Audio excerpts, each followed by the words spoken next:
എല്ലാവർക്കും മാഷൻ ടീച്ചറിന്റെ മറ്റൊരു പുതിയ ക്ലാസ്സിലോട്ട് ഒരിക്കൽ കൂടി സ്വാഗതം. അപ്പൊ ദാ മിസ് വീണ്ടും എത്തിയിട്ടുണ്ട് കേട്ടോ. കാര്യം നമ്മുടെ മൂന്നാം ക്ലാസ്സിലെ കൂട്ടുകാർക്ക് നാളെ ഏതാണ് എക്സാം വരുന്നത്? നമ്മുടെ EVS ആണല്ലേ, അഥവാ പരിസര പഠനമാണ് നമുക്ക് നാളെ എക്സാം വരുന്നത്. അപ്പൊ നമുക്ക് എക്സാമായിട്ട് റിലേറ്റ് ചെയ്തിട്ടുള്ള പ്രധാനപ്പെട്ട കാര്യങ്ങളൊക്കെ പറഞ്ഞു തരാനായിട്ടാണ് മിസ് വന്നിട്ടുള്ളത് കേട്ടോ. അപ്പൊ കൂട്ടുകാരൊക്കെ റെഡി ആണല്ലോ?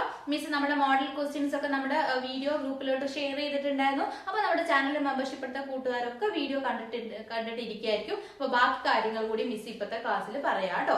ഓക്കെ മക്കളെ, റെഡി ആണല്ലോ? അപ്പൊ നമ്മുടെ ക്ലാസ്സിലോട്ട് പോകുന്നതിന് മുന്നായിട്ട് വീഡിയോ കണ്ടുകൊണ്ടിരിക്കുന്ന എല്ലാ മക്കളും പെട്ടെന്ന് വീഡിയോ ലൈക്ക് ചെയ്തോ മക്കളെ. എങ്കിൽ വേഗം നിങ്ങളുടെ ഫേവറേറ്റ് ആയിട്ടുള്ള സബ്ജക്ട് ഏതാണെന്ന് നമ്മുടെ കമന്റ് ബോക്സ് പറയാം. അതോടൊപ്പം നിങ്ങളുടെ പേരും നിങ്ങൾ പഠിക്കുന്ന സ്കൂളിന്റെ പേരും കൂടി നമ്മുടെ കമന്റ് ബോക്സ് പറയാം കേട്ടോ.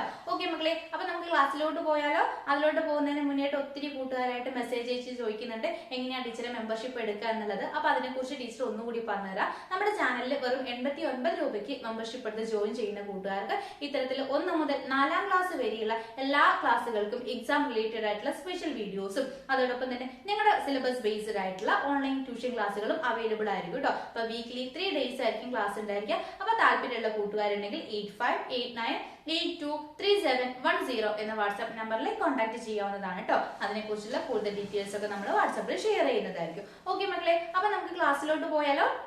EVSുമായിട്ട് ബന്ധപ്പെടുത്തിയിട്ട് മക്കളെ നിങ്ങളുടെ നാളത്തെ എക്സാമിനായിട്ട് പഠിക്കേണ്ട പ്രധാനപ്പെട്ട ഒരു കാര്യത്തിൽ ഉൾപ്പെടുന്നതാണ് വാട്ടർ അല്ലെ, നമ്മുടെ ജലവും അതോടൊപ്പം തന്നെ അതിന്റെ യൂസേജും അതിന്റെ ഉപയോഗങ്ങളും, വെള്ളവും അതിന്റെ ഉപയോഗങ്ങളും കേട്ടോ. അപ്പം വെള്ളത്തിന്റെ ഉപയോഗങ്ങൾ എന്തൊക്കെയാണെന്നുള്ളത് മിസ് പ്രത്യേകിച്ച് പറഞ്ഞു തരേണ്ട ആവശ്യമില്ല, കൂട്ടുകാർക്ക് അറിയാവുന്നതാണ്. നമ്മൾ ക്വസ്റ്റ്യൻ പേപ്പറിൽ ഡിസ്കസ് ചെയ്തിട്ടുള്ളതാണ് അല്ലെ. എന്തൊക്കെയാണ് മക്കളെ വെള്ളത്തിന്റെ ഉപയോഗം? നമ്മൾ കുടിക്കാൻ അല്ലെ, ഡ്രിങ്കിങ്ങിന് അല്ലെ, അതുപോലെ തന്നെ നമ്മൾ ബാത്തിങ്ങിനായിട്ട് യൂസ് ചെയ്യും അല്ലെ, കുളിക്കാൻ ഉപയോഗിക്കും. പിന്നെ പാത്രം കഴുകാൻ, അലക്കാൻ, അതുപോലെ തന്നെ കുക്ക് ഫുഡ് അല്ലെ, അതായത് ഭക്ഷണം പാകം ചെയ്യാനൊക്കെ നമ്മൾ എന്ത് ഉപയോഗിക്കും മക്കളെ? വെള്ളം ഉപയോഗിക്കും. അപ്പൊ എന്തൊക്കെയാ പഠിക്കേണ്ടത് എന്നുള്ളത് ടീച്ചർ പറയുന്നുള്ളൂ, ഓരോന്നും ഇനിയും എക്സ്പ്ലെയിൻ ചെയ്യില്ല. നമ്മൾ എന്ത് ചെയ്യാം, ക്വസ്റ്റ്യൻ പേപ്പറിൽ അതൊക്കെ നമ്മൾ പറഞ്ഞിട്ടുള്ളതാണ് അല്ലെ. ഓക്കെ, അപ്പൊ വെള്ളത്തിന്റെ ഉപയോഗവും അല്ലെ, വാട്ടറും അതിന്റെ യൂസേജും എന്താ എന്നുള്ളതിനെ കുറിച്ച് മക്കൾ അറിഞ്ഞിരിക്കുക. അതുമായിട്ട് ബന്ധപ്പെടുത്തിയിട്ട് ഒരു ചോദ്യം നമുക്ക് വരാം കേട്ടോ. നമ്മുടെ ക്വസ്റ്റ്യൻ പേപ്പറിൽ നമ്മൾ അത് ഉൾപ്പെടുത്തിയിട്ടുണ്ട്. അപ്പൊ മക്കള് വീഡിയോ കണ്ടിട്ടുണ്ടായിരിക്കുമല്ലോ. അതോടൊപ്പം തന്നെ അവിടെ നമുക്ക് ജലവുമായി ബന്ധപ്പെടുത്തിയിട്ട് ചോദിക്കാവുന്ന മറ്റൊരു കാര്യമാണ്, ചിലപ്പോൾ നമുക്ക് പോസ്റ്റർ തയ്യാറാക്കാനായിട്ട് പറയും. അതായത് നമുക്കറിയാലേ വെള്ളം നമുക്ക് അമൂല്യമാണ്, അത് വെറുതെ വേസ്റ്റ് ആക്കി കളയാനായിട്ട് പാടില്ല അല്ലെ. ചിലപ്പോൾ അതുമായിട്ട് റിലേറ്റ് ചെയ്തിട്ടായിരിക്കും നമുക്ക് പോസ്റ്റർ വരിക. അതായത് വെള്ളം എന്ത് ചെയ്യാൻ പാടില്ല, വെറുതെ നമ്മൾ അനാവശ്യമായിട്ട് കളയരുത്. അത് മറ്റുള്ളവരെ ബോധവൽക്കരിക്കാനായിട്ട് അതിന് ഉതകുന്ന രീതിയിലുള്ള ഒരു പോസ്റ്റർ തയ്യാറാക്കാനായിട്ട് പറയൂ കേട്ടോ. അപ്പൊ ഒരു പോസ്റ്റർ തയ്യാറാക്കുന്ന സമയത്ത് മക്കൾ എന്തൊക്കെ കാര്യങ്ങൾ ശ്രദ്ധിക്കണം മക്കളെ? പോസ്റ്ററിൽ മക്കൾ എഴുതുന്ന ആ ഒരു കണ്ടന്റ് എന്ത് ചെയ്യണം, അത്യാവശ്യം നല്ല സൈസിൽ എഴുതണം കേട്ടോ. വലിയ ഫോൺ സൈസ് ആയിട്ട് മക്കൾ എഴുതണം. ഇപ്പൊ നമ്മള് വെള്ളം വേസ്റ്റ് ചെയ്യരുത് എന്നാണ്, ജലം പാഴാക്കരുത് എന്ന് മലയാളം മീഡിയംകാർ എഴുതുകയാണെങ്കിൽ നമ്മൾ എന്ത് ചെയ്തിട്ടുണ്ട്, ഡോണ്ട് വേസ്റ്റ് വാട്ടർ എന്ന് നമുക്ക് എഴുതാം അല്ലെ. പക്ഷെ നമ്മൾ കുഞ്ഞതായിട്ട് നോർമൽ എഴുതുന്ന അക്ഷരത്തിൽ എഴുതിയാലായിട്ട് അത് കാണാനായിട്ട് ഒരു അട്രാക്ഷൻ ഉണ്ടാവുക മക്കളെ? ഇല്ല അല്ലെ. ഒരു പോസ്റ്ററൊക്കെ എഴുതുന്ന സമയത്ത് അത് നല്ല അട്രാക്റ്റീവ് ആയിരിക്കണം അല്ലെ. കുറച്ച് അകലെയുള്ള ആളുകൾക്ക് കൂടി അത് വായിക്കാൻ പറ്റുന്ന രീതിയിലായിരിക്കണം. അപ്പൊ മക്കൾ അതിൽ എഴുതുന്ന സമയത്ത് അക്ഷരങ്ങളൊക്കെ കുറച്ചുകൂടി വലുതാക്കി എഴുതാം. അതുപോലെ തന്നെ കളേഴ്സ് ഒക്കെ യൂസ് ചെയ്യാം. പിന്നെ അതിന് യോജിക്കുന്ന രീതിയിലുള്ള ചിത്രങ്ങൾ കൂടി ഉൾപ്പെടുത്താനായിട്ട് ശ്രദ്ധിക്കണം കേട്ടോ. ഓക്കെ, അപ്പൊ പോസ്റ്റർ ചിലപ്പോൾ നമുക്ക് വെള്ളവുമായിട്ട് റിലേറ്റ് ചെയ്തിട്ട് വരാം. പിന്നെ നമുക്ക് പോസ്റ്റർ വരാവുന്ന മറ്റൊരു ഏരിയ എന്ന് പറയുന്നത് നമ്മുടെ സോയിൽ കൺസർവേഷൻ അല്ലെ, അതായത് മണ്ണ് സംരക്ഷണവുമായി ബന്ധപ്പെടുത്തിയിട്ടുള്ള ഒരു പോസ്റ്റർ വരാം. അതായത് നമ്മുടെ പ്രീവിയസ് ഇയർ ചോദിച്ചിട്ടുണ്ടായിരുന്നത് അല്ലെ, അതായത് മണ്ണ് സംരക്ഷണവുമായി ബന്ധപ്പെടുത്തിയിട്ട് ആളുകളെ ബോധവൽക്കരിക്കാനായിട്ടുള്ള ഒരു പോസ്റ്റർ നമ്മുടെ അടുത്ത് ചോദിച്ചിട്ടുണ്ടായിരുന്നു. അത് നമ്മൾ വീഡിയോയിൽ ഇൻക്ലൂഡ് ചെയ്തിട്ടുണ്ട്. അപ്പൊ ആ ഒരു ഏരിയ നമുക്ക് വരാം. ചിലപ്പം എന്ത് ചെയ്യാം, നമ്മുടെ ഈ വീടും അതുപോലെ തന്നെ നമ്മുടെ സറൗണ്ടിങ്സ് അല്ലെ, നമ്മുടെ വീടും ചുറ്റുപാടും എന്ത് ചെയ്യാണ്, ഈ മലിനമായിക്കൊണ്ടിരിക്കണം, വൃത്തിയില്ലാതെ നിൽക്കണം. അപ്പൊ അത്തരത്തിലുള്ള കുറച്ച് ചിത്രങ്ങളോ അല്ലെങ്കിൽ പത്രത്തിന്റെ ഹെഡിങ് അല്ലെ, നമ്മുടെ കൊതുകുകളും എലികളൊക്കെ പെരുകിയിട്ട് ഒരുപാട് ആളുകൾക്ക് അസുഖം പിടിപെട്ടു എന്നുള്ള രീതിയിൽ ഒരു ഹെഡ്ലൈനൊക്കെ നമ്മുടെ ന്യൂസ് പേപ്പറിലെ കുറച്ച് ഹെഡ്ലൈനൊക്കെ തന്നിട്ട് അത് ആളുകളെ ബോധവൽക്കരിക്കാനായിട്ട് ഒരു പോസ്റ്ററൊക്കെ തയ്യാറാക്കാനായിട്ടും അങ്ങനെയും നിങ്ങൾക്ക് പോസ്റ്ററിനുള്ള ഒരു കണ്ടന്റ് വരാം കേട്ടോ. അപ്പൊ ഈ മൂന്നും വളരെ ഇമ്പോർട്ടന്റ് ആണ് നമ്മുടെ ചാപ്റ്റേഴ്സിൽ. അപ്പൊ പോസ്റ്റർ നിങ്ങൾ എന്ത് ചെയ്യുക, ആ ഒരു ഭാഗമായിട്ട് ബന്ധപ്പെടുത്തിയിട്ട് പഠിക്കാനായിട്ട് ശ്രദ്ധിക്കുക കേട്ടോ. അപ്പൊ ടീച്ചർ പറഞ്ഞല്ലോ, എഴുതുന്ന അക്ഷരങ്ങൾക്ക് വലുപ്പം വേണം, അതുപോലെ തന്നെ അതിന് യോജിക്കുന്ന രീതിയിലുള്ള പിക്ചേഴ്സ് കൂടി ഉൾപ്പെടുത്താനായിട്ട് മക്കള് ശ്രദ്ധിക്കുക കേട്ടോ. ഓക്കെ മക്കളെ, പിന്നെ ഉള്ള വളരെ പ്രധാനപ്പെട്ട ഒന്നാണ് നമ്മുടെ കുറെ ഫുഡ് ഐറ്റംസ് അല്ലെ, ഭക്ഷണ വിഭവങ്ങളെ കുറിച്ചും കുറെ ഭക്ഷണങ്ങളെ കുറിച്ചും ഒക്കെ നമ്മൾ പഠിച്ചിട്ടുണ്ട് അല്ലെ. അപ്പൊ അതിലോട്ട് വരുന്നതിന് മുന്നേ വളരെ പ്രധാനപ്പെട്ട ഒന്നാണ് സെറീൽസ്, അതുപോലെ തന്നെ ട്യൂബേഴ്സ്, പൾസസ്, വെജിറ്റബിൾസ്, ഫ്രൂട്ട്സ് എന്നൊക്കെ പറഞ്ഞിട്ട് നമ്മൾ ഒരുപാട് ക്ലാസിഫിക്കേഷൻ പഠിച്ചിട്ടുണ്ട്. അപ്പൊ അത് വളരെ ഇമ്പോർട്ടന്റ് ആണ് മക്കളെ. നമുക്ക് അതില്ലാതെ ഒരു ചോദ്യം നമ്മുടെ ക്വസ്റ്റ്യൻ പേപ്പറിൽ കാണാറ് തന്നെയില്ല. അപ്പൊ നമുക്ക് തൊട്ട് മുന്നേ വർഷവും അതിന് മുന്നേ ഉള്ള വർഷങ്ങളിലൊക്കെ നമുക്ക് അതുമായിട്ട് ബന്ധപ്പെടുത്തിയിട്ട് ചോദ്യങ്ങൾ വരാറുണ്ട്. അത് മലയാളം മീഡിയത്തിലോട്ട് വരികയാണെങ്കിൽ ധാന്യങ്ങൾ, അതുപോലെ തന്നെ കിഴങ്ങ് വർഗ്ഗങ്ങള്, പഴവർഗ്ഗങ്ങള്, പയറുവർഗ്ഗങ്ങള്, പച്ചക്കറികൾ, അതുപോലെ തന്നെ പഴങ്ങൾ എന്നിങ്ങനെ തുടങ്ങിയിട്ടുള്ള ഒരു ക്ലാസിഫിക്കേഷൻ നമ്മൾ പഠിച്ചില്ല മക്കളെ. വളരെ ഇമ്പോർട്ടന്റ് ആണ്. അപ്പൊ മക്കൾക്ക് അത് ഇങ്ങനെ ചോദ്യം വരാന്ന് വെച്ചാൽ ചിലപ്പോൾ നിങ്ങൾക്ക് എന്ത് തരും, ഒരുപാട് പച്ചക്കറികളുടെയും പഴങ്ങളുടെയും അതുപോലെ തന്നെ പയറുവർഗ്ഗങ്ങളുടെയും കിഴങ്ങ് വർഗ്ഗങ്ങളുടെയും അതുപോലെ തന്നെ സെറീൽസിലെ ധാന്യങ്ങളുടെയൊക്കെ എന്ത് ചെയ്യും, പേരുകൾ തരും. എന്നിട്ട് അവയെ എന്ത് ചെയ്യാൻ പറയും, ക്ലാസിഫൈ ചെയ്യാനായിട്ട് പറയും. അപ്പൊ പറഞ്ഞ മക്കളെ ഏതൊക്കെയാണ് സെറീൽസ്, ധാന്യങ്ങൾ, ഏതെങ്കിലും 2 ധാന്യങ്ങളുടെ പേര് പറഞ്ഞേ. നമ്മുടെ റൈസ്, അതുപോലെ തന്നെ വീറ്റ് അല്ലെ, അരിയും ഗോതമ്പും ഒക്കെ എന്താണ് മക്കളെ, ധാന്യങ്ങൾ പെടുന്നതാണ്. അതുപോലെ ട്യൂബേഴ്സ്, കിഴങ്ങ് വർഗ്ഗത്തിൽ ഏതൊക്കെ നമുക്ക് പറയാം, ടപ്പിയൊക്കെ പറയാം, അതുപോലെ തന്നെ പൊട്ടറ്റോ പറയാം അല്ലെ, നമ്മുടെ മരച്ചീനി, അതുപോലെ തന്നെ ഉരുളക്കിഴങ്ങ്, സ്വീറ്റ് പൊട്ടറ്റോ അല്ലെ, മധുരക്കിഴങ്ങൊക്കെ എന്താണ് ട്യൂബേഴ്സിൽ ഉൾപ്പെടുന്നതാണ്. ദെൻ പൾസസിലോട്ട്, പയർ വർഗ്ഗത്തിലോട്ട് വരുന്ന സമയത്ത് നമുക്ക് എന്ത് പറയാം, ബംഗാൾ ഗ്രാം അല്ലെ, കടല പറയാം, അതുപോലെ തന്നെ ബീൻസ് അല്ലെ, പയറൊക്കെ നമുക്ക് എന്ത് ചെയ്യാം, അതില് പറയാവുന്നതാണ്. ദെൻ നമ്മുടെ വെജിറ്റബിളിലോട്ട് വരുന്ന സമയത്ത് അത് നമ്മൾ പ്രത്യേകിച്ച് പറയേണ്ട ആവശ്യമില്ല. എന്തൊക്കെയാണ് മക്കളെ, നമ്മുടെ വെണ്ട, തക്കാളി അല്ലെ, ടൊമാറ്റോ, ലേഡി ഫിംഗർ, അതുപോലെ തന്നെ പൊട്ടറ്റോ ഒക്കെ എന്താണ് മക്കളെ നമ്മുടെ വെജിറ്റബിളിൽ ഉൾപ്പെടുന്നതാണ്. അപ്പൊ വെജിറ്റബിൾസിന്റെ പേര് പഠിക്കാം. അതുപോലെ തന്നെ ഫ്രൂട്ട്സ്, വെജിറ്റബിളും ഫ്രൂട്ട്സ് എന്ന് നമ്മൾ പ്രത്യേകം പറയേണ്ട ആവശ്യമില്ലേ. പഴങ്ങളുടെ പേര് ആപ്പിള്, മുന്തിരി, ഓറഞ്ച് തുടങ്ങിയിട്ടുള്ള ഒരുപാട് പഴങ്ങളുണ്ട്. അപ്പൊ അവയുടെ പേരുകൾ. അതുപോലെ തന്നെ ആ ഏരിയയിൽ നമുക്ക് വരുന്നതാണ് ഫുഡ് ഫ്രം ആനിമൽസ് അല്ലെ, അതായത് ആനിമൽസിൽ നിന്ന് കിട്ടുന്ന ഫുഡ് ഐറ്റംസ്. ഏതൊക്കെയാണ് മക്കളെ, മൃഗങ്ങളിൽ നിന്ന്, ജന്തുക്കളിൽ നിന്ന് കിട്ടുന്ന ഏതാണ്, മിൽക്ക്, അതുപോലെ തന്നെ എഗ് അല്ലെ, മീറ്റ് അല്ലെ, പാല്, മുട്ട, മാംസം ഒക്കെ എന്താണ് നമുക്ക് ജീവികളിൽ നിന്ന്, ജന്തുക്കളിൽ നിന്ന് കളക്ട് ചെയ്യാൻ പറ്റുന്നതാണല്ലേ. അപ്പൊ ആ ഒരു ക്ലാസിഫിക്കേഷൻ മക്കൾ ഓർത്തിരിക്കുക. EVS-ഉമായിട്ട് ബന്ധപ്പെടുത്തിയിട്ട് അത് വളരെ ഇമ്പോർട്ടന്റ് ആയിട്ടുള്ള ഒരു ഏരിയ ആണ് കേട്ടോ. ഓക്കെ മക്കളെ, ദെൻ നെക്സ്റ്റ് ഭാഗത്തോട്ട് പോകുന്ന സമയത്ത് മക്കൾക്ക് ഇതുമായിട്ട് ബന്ധപ്പെടുത്തിയിട്ട് കുറെ ഭക്ഷണ വിഭവങ്ങളെ കുറിച്ചുള്ള ചോദ്യങ്ങളും വരാം. അതായത് നമുക്കറിയാലോ, നമ്മളിപ്പോ ഒരു ചിക്കൻ കറി, അതെന്താണ് ഒരു ഫുഡ് ഐറ്റം ആണ് അല്ലെ. അതുണ്ടാക്കുന്ന സമയത്ത് അതിൽ എന്തൊക്കെ ഭക്ഷ്യ വസ്തുക്കളാണ് നമ്മൾ ഉപയോഗിക്കേണ്ടത്. ഒരു ചിക്കൻ കറി ഉണ്ടാക്കുന്ന സമയത്ത് അതിൽ നമ്മൾ എന്തൊക്കെ കാര്യങ്ങൾ ഉൾപ്പെടുത്തണം മക്കളെ, ചിക്കൻ വേണം, അത് നമുക്കറിയാം. പിന്നെ അതിലേക്ക് വേണ്ടിയിട്ടുള്ള എല്ലാ പൗഡറുകളും വേണ്ടേ, മുളക് പൊടി, മഞ്ഞൾപ്പൊടി തുടങ്ങിയിട്ടുള്ള എല്ലാ പൗഡേഴ്സും നമുക്ക് അതിലേക്ക് വേണം. പിന്നെ ടൊമാറ്റോ വേണം, അതുപോലെ തന്നെ ജിഞ്ചർ, ഗാർലിക് തുടങ്ങിയിട്ടല്ലേ, ഇഞ്ചി, വെളുത്തുള്ളി അല്ലെ, വലിയ ഉള്ളി തുടങ്ങിയിട്ടുള്ള എല്ലാ വെജിറ്റബിൾസും നമുക്ക് ആവശ്യമുണ്ട് അല്ലെ. അപ്പൊ അത് മക്കൾ ഓർത്തിരിക്കുക. ഒരു കുറച്ച് ഫുഡ് ഐറ്റംസും അതുപോലെ തന്നെ അതുണ്ടാക്കാൻ ആവശ്യമായിട്ടുള്ള ഭക്ഷ്യവസ്തുക്കൾ എന്താ എന്നതിനെ കുറിച്ച് മക്കൾക്ക് ചെറിയൊരു ധാരണ വേണം കേട്ടോ. അപ്പൊ മക്കള് വീട്ടിൽ നിന്ന് ചോദിക്കാം, ഒരു കറി ഒക്കെ ഉണ്ടാക്കുന്ന സമയത്ത് എന്തൊക്കെ സാധനങ്ങളാണ് അതിൽ ഉൾപ്പെടുത്തുക എന്നതിനെ കുറിച്ച് നമ്മൾ എപ്പോഴും കഴിക്കുന്നതാണില്ല. അതുകൊണ്ട് അത് നമ്മൾ പ്രത്യേകം ചോദിച്ചറിഞ്ഞ് പഠിക്കേണ്ട ആവശ്യമൊന്നുമില്ല. ഒരുവിധം എല്ലാ കൂട്ടുകാർക്കും അറിയാം ഓരോ ഫുഡ് ഐറ്റംസും ഓരോ വിഭവം ഉണ്ടാക്കും, അതിൽ എന്തൊക്കെ സാധനങ്ങളാണ് ആവശ്യമായിട്ടുള്ളത് എന്നുള്ളത്. അപ്പൊ മക്കൾ അതൊന്ന് നോക്കി വെക്കുക. അതും നമുക്കൊരു ചോദ്യം വന്നിട്ടുണ്ടായിരുന്നു കേട്ടോ. അത് നമ്മുടെ പ്രീവിയസ് ഇയർ ക്വസ്റ്റ്യനിൽ മിസ് ഉൾപ്പെടുത്തിയിട്ടുണ്ട്. വിഭവങ്ങളും അത് ഉണ്ടാക്കാൻ ആവശ്യമായിട്ടുള്ള സാധനങ്ങൾ എന്തൊക്കെയാ എന്ന് പറഞ്ഞിട്ട്. വീഡിയോ കാണാത്ത കൂട്ടുകാരുടെ തീർച്ചയായിട്ടും നമ്മുടെ ചാനലിൽ കാണാം കേട്ടോ, കയറിയിട്ട് കാണാം. ഓക്കെ, ആ ഏരിയയുമായിട്ട് ബന്ധപ്പെടുത്തിയിട്ട് ചോദിക്കാവുന്ന മറ്റൊരു ക്വസ്റ്റ്യൻ ആണ്. അതായത് നമുക്ക് ഒരു ഹെൽത്തി ആയിട്ടുള്ള, നമ്മുടെ നല്ലൊരു ആരോഗ്യത്തിന് വേണ്ടിയിട്ട് നമ്മൾ എങ്ങനത്തെ ഫുഡാണ് മക്കളെ കൂടുതലായിട്ട് കഴിക്കേണ്ടത്. ഫാസ്റ്റ് ഫുഡുകളാണോ, നമ്മൾ കടയിൽ പോയിട്ട് ഈ ഷവർമ, അതുപോലെ തന്നെ നമ്മൾ മന്തിയൊക്കെ നമ്മളിപ്പോൾ അധികം കഴിക്കാറില്ലേ. അപ്പൊ അത്തരത്തിലുള്ള ഫുഡുകൾ നമ്മൾ കഴിക്കുന്നതാണോ നല്ലത്, അല്ലെങ്കിൽ നല്ല ഫ്രൂട്ട്സും വെജിറ്റബിൾസും ഒക്കെ കൂടുതൽ ഇൻക്ലൂഡ് ആയിട്ടുള്ള ഭക്ഷണം കഴിക്കുന്നതാണോ നല്ലത് മക്കളെ? ഏതാണ്? കുറെ ഫ്രൂട്ട്സും വെജിറ്റബിൾസും ഒക്കെ അടങ്ങിയിട്ടുള്ള ആഹാരം കഴിക്കുന്നതാണ് നമുക്ക് നല്ലൊരു ഹെൽത്ത് ഉണ്ടാവാനായിട്ട് ഹെൽപ്ഫുൾ ആവുന്നത് അല്ലേ. അപ്പൊ അതും ഓർത്തിരിക്കുക. അതും നമുക്ക് തൊട്ട് വർഷം മുന്നേ നമുക്ക് ചോദിച്ചിട്ടുണ്ടായിരുന്നു. അത് ഏത് രീതിയിൽ രണ്ട് കുട്ടികൾ എന്തിനാ അങ്ങോട്ടും ഇങ്ങോട്ടും സംസാരിക്കുകയാണ്. അപ്പൊ ഒരാൾ പറയാണ് ഞാൻ ഇന്ന് കഴിച്ചത് കടലക്കറിയും ഇതൊക്കെയാണെന്ന് പറയാണ്. അപ്പൊ അടുത്ത ആളെന്ന് പറയാണ് ഞാൻ ഇന്ന് പൊറാട്ടയും അതുപോലെ തന്നെ ചിക്കൻ പൊരിച്ചതൊക്കെയാണ് കഴിച്ചത് എന്ന് പറയാണ്. അപ്പൊ ആര് കഴിച്ചതാണ് നല്ല ഫുഡ്, എന്തുകൊണ്ട് എന്നുള്ള രീതിയിലൊക്കെ നമുക്ക് ചോദ്യങ്ങൾ, നിങ്ങളുടെ അഭിപ്രായം രേഖപ്പെടുത്തൂ എന്ന് പറഞ്ഞിട്ടുള്ള ചോദ്യം വന്നിട്ടുണ്ടായിരുന്നു. അത് മക്കൾ ക്വസ്റ്റ്യൻ പേപ്പറിന്റെ വീഡിയോ കാണുന്ന സമയത്ത് മക്കൾ നന്നായിട്ട് നോക്കുക കേട്ടോ. അപ്പൊ അത്തരത്തിലുള്ള ഒരു ചോദ്യം മക്കൾക്ക് പ്രതീക്ഷിക്കാവുന്നതാണ്.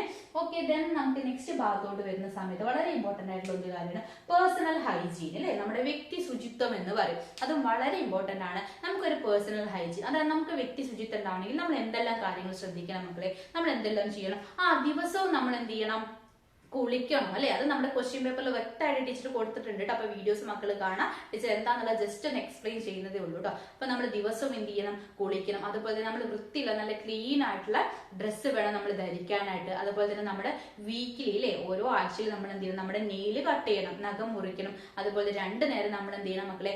ബ്രഷ് ചെയ്യണം അല്ലെ, കുളിക്കണം. അതുപോലെ തന്നെ മുടിയൊക്കെ നമ്മൾ എന്ത് ചെയ്യണം? നന്നായിട്ട് ചീകി വെക്കണം. ഇതൊക്കെ നമ്മുടെ പേഴ്സണൽ ഹൈജീൻ അഥവാ നമ്മുടെ വ്യക്തി ശുചിത്വത്തിൽ ഉൾപ്പെടുന്ന കാര്യങ്ങളാണ്. പിന്നെ നമ്മൾ ആഹാരം കഴിക്കുന്നതിന് മുമ്പും ശേഷവും നമ്മൾ എന്ത് ചെയ്യണം? കൈകൾ നന്നായിട്ട് കഴുകി വൃത്തിയാക്കണം അല്ലെ? ഇതൊക്കെ നമ്മുടെ പേഴ്സണൽ ഹൈജീനിൽ ഉൾപ്പെടുന്ന കാര്യങ്ങളാണ്. അപ്പൊ വളരെ ഇമ്പോർട്ടന്റ് ആണ്. അത് അതേപടി ഡയറക്റ്റ് ആയിട്ട് നമുക്ക് കഴിഞ്ഞ വർഷം ക്വസ്റ്റ്യൻ വന്നിട്ടുണ്ടായിരുന്നു കേട്ടോ. അപ്പൊ നമ്മുടെ പേഴ്സണൽ ഹൈജീനിന് വേണ്ട കാര്യങ്ങൾ എന്തൊക്കെയാണുള്ളത് പഠിക്കാം. ഇംഗ്ലീഷ് മീഡിയത്തിൽ പഠിക്കുന്ന മക്കളോടാണ് ടീച്ചർക്ക് പ്രത്യേകം പറയാനുള്ളത്. നിങ്ങൾക്ക് ഇംഗ്ലീഷിൽ സെന്റൻസ് എഴുതാനായിട്ട് കുറച്ച് പ്രയാസം ഉണ്ടായിരിക്കും. EVS വരുമ്പോൾ നമുക്ക് ഒരുപാട് പുതിയ വേർഡ്സ് നമ്മൾ യൂസ് ചെയ്യേണ്ടതായിട്ടുണ്ട്. അപ്പൊ മക്കൾ എഴുതി തന്നെ പഠിക്കുക കേട്ടോ. മലയാളം മീഡിയം കൂട്ടുകാർക്കാവുന്ന സമയത്ത് നമ്മുടെ വ്യക്തി ശുചിത്വം എന്ന് പറഞ്ഞാൽ നമുക്കറിയാം എന്തൊക്കെ കാര്യങ്ങളാണ് ചെയ്യുന്നത്. അപ്പം കൂട്ടുകാർക്ക് കുറച്ചും കൂടി ഈസിയാണ് എഴുതാനായിട്ട്.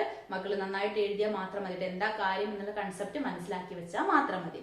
ഓക്കെ മക്കളെ, ദെൻ നെക്സ്റ്റ് ഭാഗത്തോട്ട് പോകുന്ന സമയത്ത് പിന്നെ നമുക്ക് വളരെ ഇമ്പോർട്ടന്റ് ആണ് നമ്മുടെ സോയിലുമായിട്ട് ബന്ധപ്പെടുത്തിയിട്ട് പറയുകയാണെങ്കിൽ സോയിൽ അല്ലെ, നമ്മുടെ മണ്ണിന്റെ പ്രയോജനങ്ങൾ എന്തൊക്കെയാണ്, അതുപോലെ തന്നെ സോയിലുമായി ബന്ധപ്പെട്ടിട്ടുള്ള എക്സ്പെരിമെന്റ് അല്ലെ, പരീക്ഷണം, അതുപോലെ നമ്മൾ പറഞ്ഞ സോയിൽ കൺസർവേഷനുമായി ബന്ധപ്പെട്ടിട്ടുള്ള നമ്മുടെ പോസ്റ്റർ, അതൊക്കെ വളരെ ഇമ്പോർട്ടന്റ് ആണ്. ആ ഒരു സോയിലിന്റെ പാഠം കേട്ടോ. അപ്പൊ അതിന്റെ പ്രയോജനങ്ങൾ എന്തൊക്കെയാണ് മക്കളെ? സോയിലിന്റെ പ്രയോജനങ്ങൾ നമ്മൾ അതും നമ്മുടെ പ്രീവിയസ് ഇയർ ക്വസ്റ്റ്യനിൽ ഉൾപ്പെടുത്തിയിട്ടുണ്ട് അല്ലെ. എന്തൊക്കെയാണ് അതെന്ത് ചെയ്യും മക്കളെ? ആ പ്ലാന്റ്സിനൊക്കെ ഗ്രോ ചെയ്യാനായിട്ട് സഹായിക്കും അല്ലെ, ചെടികളൊക്കെ വളരാനായിട്ട് സഹായിക്കുന്നുണ്ട്. അതുപോലെ ഇറ്റ് ഹോൾഡ് വാട്ടർ അല്ലെ, അത് വെള്ളത്തെ പിടിച്ചു നിർത്താനായിട്ട് സഹായിക്കില്ലേ മക്കളെ? ഓക്കെ, വെള്ളത്തെ പിടിച്ചു നിർത്തുന്നുണ്ട്. അപ്പൊ ഇതെന്താണ്? പിന്നെ അതുപോലെ തന്നെ ഒരുപാട് ജീവികൾക്ക് എന്ത് ചെയ്യുന്നുണ്ട്? ഫുഡ് നൽകുന്നുണ്ട്. ഇതൊക്കെ എന്താണ്? സോയിലിന്റെ ഓരോ പ്രയോജനങ്ങളാണ്. അപ്പൊ അത് അറിഞ്ഞിരിക്കുക. അതുപോലെ തന്നെ അവിടെ ഇമ്പോർട്ടന്റ് ആയിട്ടുള്ള ഒന്നാണ് സോയിലുമായിട്ട് ബന്ധപ്പെട്ടിട്ടുള്ള എക്സ്പെരിമെന്റ്. അത് നമുക്ക് മുന്നേ ചോദിച്ചത് എന്താന്ന് വെച്ചാൽ നമ്മൾ എന്ത് ചെയ്യണം? ഒരു മണ്ണ് കട്ടെടുത്തിട്ട് നമ്മൾ ഒരു ഗ്ലാസ് വെള്ളത്തിലോട് ഇടുന്ന സമയത്ത് അതിൽ നിന്ന് ബബിൾസ് വരുന്നത് അല്ലെ, കുമിളകൾ വരുന്നത് കാണാം. അപ്പൊ അതിനുള്ള റീസൺ എന്താണ് എന്നുള്ള രീതിയിൽ ചോദിച്ചിട്ടുണ്ടായിരുന്നു. അത് നമ്മുടെ എക്സ്പെരിമെന്റ് നോട്ടായിട്ട് എഴുതാൻ പറഞ്ഞില്ല. അതിന്റെ റീസൺ എന്താന്ന് ജസ്റ്റ് ചോദിച്ചിട്ടേ ഉള്ളൂ. അപ്പൊ എന്തുകൊണ്ടാണ് മക്കളെ? സോയിൽ എന്തിന്റെ പ്രസൻസ് ഉണ്ട്? എയറിന്റെ പ്രസൻസ് ഉണ്ട് അല്ലെ, മണ്ണില് വായുവിന്റെ പ്രസൻസ് ഉള്ളത് കൊണ്ടാണ്, സാന്നിധ്യം ഉള്ളത് കൊണ്ടാണ് അതിൽ നിന്ന് എന്ത് വന്നിട്ടുള്ളത്? കുമിളകൾ വന്നിട്ടുള്ളത്. അപ്പൊ ആ റീസൺ മക്കൾ മനസ്സിലാക്കി വെക്കുക. ഇനി എക്സ്പെരിമെന്റ് നോട്ട് ആയിട്ടാണ് ചോദിച്ചതെങ്കിൽ മക്കൾ അത്തരത്തില് മക്കൾ എഴുതണം കേട്ടോ. അപ്പൊ സോയില് വളരെ ഇമ്പോർട്ടന്റ് ആണ്. ദെൻ നെക്സ്റ്റ് ഭാഗത്തോട്ട് വരുമ്പോൾ വിവിധ തരം ഡിസീസിനെ കുറിച്ച് നമ്മൾ പഠിക്കുന്നുണ്ട് അല്ലെ, വിവിധ തരം രോഗങ്ങളെ കുറിച്ച് നമ്മൾ പഠിക്കുന്നുണ്ട്. മൊസ്കിറ്റോസ് അല്ലെ, കൊതുക് പരത്തുന്ന രോഗങ്ങൾ, അതുപോലെ തന്നെ എലി പരത്തുന്ന രോഗങ്ങൾ, ഈച്ച പരത്തുന്ന രോഗങ്ങൾ എന്നിങ്ങനെ തുടങ്ങിയിട്ട് നമ്മൾ പഠിക്കുന്നുണ്ട്. അപ്പൊ വളരെ ഇമ്പോർട്ടന്റ് ആണ് മക്കളെ, ആ ഭാഗം നമ്മൾ നോക്കുക. ഓരോരുത്തരും പരത്തുന്ന രോഗങ്ങൾ ഏതൊക്കെയാണെന്നുള്ളത്. ചിലപ്പോൾ നിങ്ങൾക്ക് കുറച്ച് അസുഖങ്ങളുടെ ഒക്കെ പേരുകൾ തന്നിട്ട് അതിനെ ക്ലാസിഫൈ ചെയ്യാനായിരിക്കും. മൊസ്കിറ്റോസ് പരത്തുന്നത്, കൊതുക് പരത്തുന്നത് ഏതൊക്കെയാണ്, എലി പരത്തുന്നത് ഏതൊക്കെയാണ്, അതുപോലെ തന്നെ ഈച്ച പരത്തുന്നത് ഏതൊക്കെയാണ് എന്നുള്ള രീതിയിൽ ചിലപ്പോൾ മക്കൾക്ക് ചോദ്യങ്ങൾ വരാം, ക്ലാസിഫൈ ചെയ്യാനായിട്ടുള്ളത് വരാം കേട്ടോ. അപ്പൊ അത് മക്കൾ നോക്കുക. അതുപോലെ തന്നെ പിന്നെ നമുക്ക് വളരെ പ്രധാനപ്പെട്ടാണ് വിവിധ തരം മാലിന്യങ്ങൾ അല്ലെ, വേസ്റ്റുകളെ കുറിച്ചിട്ടുള്ളത്. മാലിന്യങ്ങളെ നമുക്ക് 3ആയിട്ട് ക്ലാസിഫൈ ചെയ്യും. എങ്ങനെയൊക്കെയാണ് മക്കളെ? ജൈവ മാലിന്യങ്ങൾ, അജൈവ മാലിന്യങ്ങൾ, അതുപോലെ തന്നെ അപകടകരമായിട്ടുള്ള മാലിന്യങ്ങൾ അല്ലെ, ഓർഗാനിക് വേസ്റ്റ്, ഇനോർഗാനിക് വേസ്റ്റ്, അതുപോലെ ഹസാഡസ് വേസ്റ്റ് അല്ലെ. അപ്പൊ മക്കൾക്ക് അറിയാലോ, അതൊക്കെ നമ്മൾ ഒരുപാട് ഡിസ്കസ് ചെയ്തിട്ടുള്ളതാണ് അല്ലെ. ഏതൊക്കെയാണ് ഓർഗാനിക് വേസ്റ്റില് ജൈവ മാലിന്യങ്ങൾ ഉൾപ്പെടുന്നത്? നമ്മുടെ ബനാന പീൽ അല്ലെ, പഴത്തൊലി, അതുപോലെ തന്നെ ഫുഡ് വേസ്റ്റ് അല്ലെ, നമ്മുടെ ഭക്ഷണാവശിഷ്ടങ്ങളൊക്കെ ഓർഗാനിക് വേസ്റ്റില് ജൈവ മാലിന്യത്തിൽ ഉൾപ്പെടുന്നതാണ്. ഇനി ഇനോർഗാനിക് വേസ്റ്റിൽ ഏതൊക്കെ വരും മക്കളെ? നമ്മുടെ പ്ലാസ്റ്റിക് ബോട്ടില്, പ്ലാസ്റ്റിക് കവേഴ്സ് ഒക്കെ ഏതിൽ വരും? ഇനോർഗാനിക് അല്ലെ, അജൈവ മാലിന്യത്തിൽ ഉൾപ്പെടും. അതുപോലെ തന്നെ ഡാമേജ്ഡ് ബാറ്ററീസ്, ഡാമേജ്ഡ് കീബോർഡ്സ് ഒക്കെ നമുക്ക് ഏതിൽ വരും മക്കളെ? ഹസാഡസ് വേസ്റ്റിലും ഉൾപ്പെടുന്നതാണ് അല്ലെ. അപ്പൊ അത് വളരെ സിമ്പിൾ ആയിട്ടുള്ള ക്വസ്റ്റ്യൻ.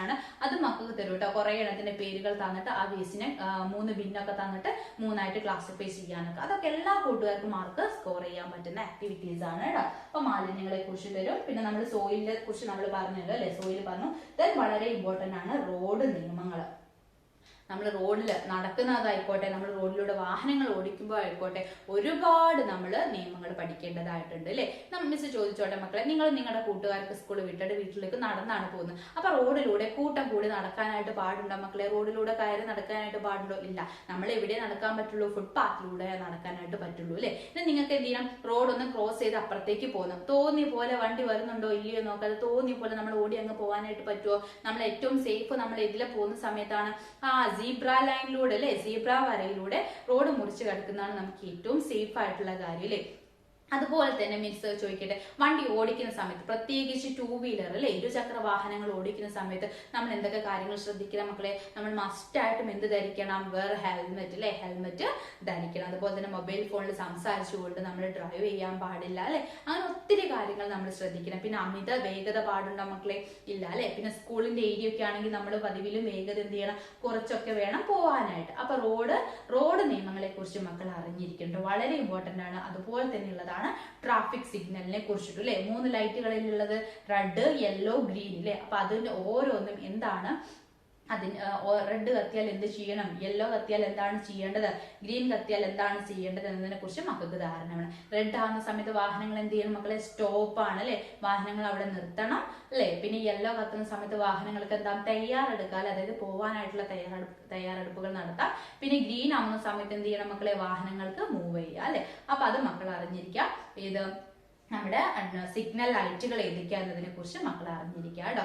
ഓക്കെ മക്കളെ, അപ്പൊ ഇതെല്ലാം EVS വരുമ്പോൾ വളരെ ഇമ്പോർട്ടന്റ് ആയിട്ടുള്ള കാര്യങ്ങളാണ്. ഇതൊക്കെ മക്കളെ പഠിച്ച് എവിടെയെങ്കിലുമൊക്കെ നിങ്ങൾക്ക് എന്ത് ചെയ്യും? ഇതെല്ലാം മക്കൾക്ക് യൂസ്ഫുൾ ആവും കേട്ടോ. അതോടൊപ്പം തന്നെ മിസ് ഇട്ട് തന്നിട്ടുള്ള മോഡൽ ക്വസ്റ്റ്യൻസും കാര്യങ്ങളൊക്കെ മക്കൾ വർക്ക്ഔട്ട് ചെയ്യുക, എന്നാൽ നല്ല രീതിയിൽ തന്നെ നാളത്തെ എക്സാം അറ്റൻഡ് ചെയ്യുക കേട്ടോ.